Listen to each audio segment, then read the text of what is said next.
around my story. Hello, I'm Sarah. Ever heard of a phobia before? Don't worry, it's not contagious or anything. It just means you're scared of something in particular. Places, people, things. I have a phobia, but I don't like to talk about it. And I definitely don't want to be seen in that state. I was in my second year at college. I had been very busy that semester because we had a lot of assignments, and it was fine. I mean, I liked studying and completing tasks, but I was never a nerd or a geek. No, I like to dress nicely too. I have my own fashion and style. It wasn't easy making friends though. There were two types of people at my school: smart nerds who couldn't care less how they dress, and complete airheads who dressed nice. I didn't fit in either one of those groups, so I basically kept to myself until one day I got assigned to do a task with a girl and a boy, Jane and Kyle. They didn't look nerdy at all, and I thought to myself, oh great, looks like I'll be doing all the work. But when we started talking about the project, they didn't just sit there or toss ridiculous retorts. All three of us were having an actual conversation about the topic. I was so thrilled. It finally seemed like I belonged somewhere. We became friends and did everything together. We could tell each other anything. Well, not everything. I had one secret from my friends. I never told them I had a phobia. Anyway, a year later, Jane moved to Germany with her parents. She was going to finish college there, so it was just Kyle and I now. All through college, we were the best of friends. We even did our graduation project together. On graduation day, Kyle and I were supposed to go out for dinner. He wouldn't tell me where, said it was a surprise. And what a surprise it was. He had picked the highest tower in the whole city to eat dinner at the very top. I don't have a problem with high places in particular. In fact, I'm sure I'll love the view if I ever make it to the top. No, I had a problem with the elevator. A phobia, to be precise. So we were standing at the base of the tower, and Kyle was happily listing all the great features and restaurants up there, but I didn't hear any of it. I was too busy fretting, frozen to the spot, desperately trying to find a way out of the situation. I couldn't say no to Kyle, who was all excited to go up the tower, so I clenched it in and tried my best to stay calm. We got in the elevator, and the doors shut. I couldn't control what came after that. I was terrified, screaming and shouting hysterically, banging on the walls, then falling to the ground. Of course, I don't actually remember any of it. Kyle told me later on. The last thing I remember was the elevator doors shutting close. When I came to, I was at the hospital. Kyle was sitting by my bed looking worried. When he saw that I woke up and that I was feeling fine, he started laughing at me, saying, "Why didn't you tell me you had a phobia?" I felt ridiculous and started laughing too. And then, out of nowhere, he proposed. It was his plan all along, although he pictured it at the top of the tower. All that happened 3 years ago. We're married now, and we have a baby girl. I'm being treated for my phobia. It's not completely gone, but I'm way better now. Apparently, hiding my problems never solves them. I'll have to face them, sooner or later. Don't we all feel special sometimes? I grew up in an orphan house. I'm not trying to pretend that there was anything special about it, but I grew up with this nagging voice inside my head telling me how special I am and that my life will eventually turn upside down. It turned out I was not being delusional or anything.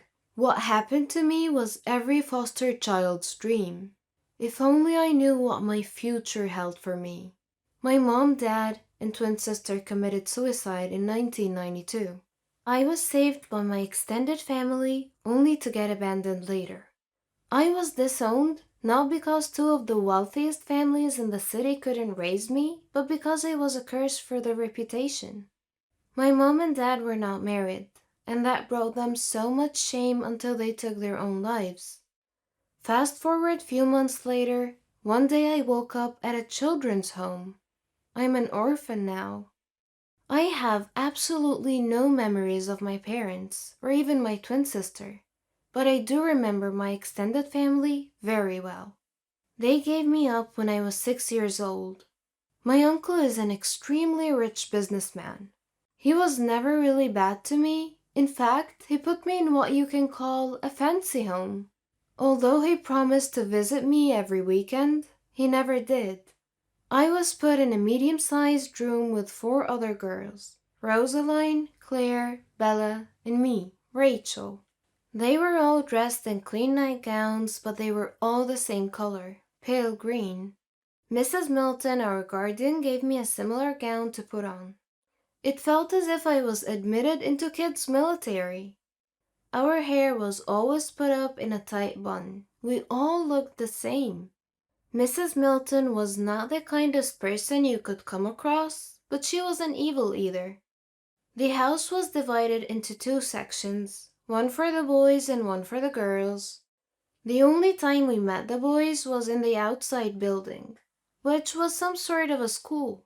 We took a few classes every day, and to be honest, we had some really good teachers. I always sat next to a boy called Nate. I thought he was super smart, and he always helped with my math homework because numbers were never really my field of expertise. We eventually became really good friends. Whenever I went back to the room, all the girls were too occupied with their toys, and they were all good friends already. It felt like I was an outsider. However, a few months later, I became the alpha of the group.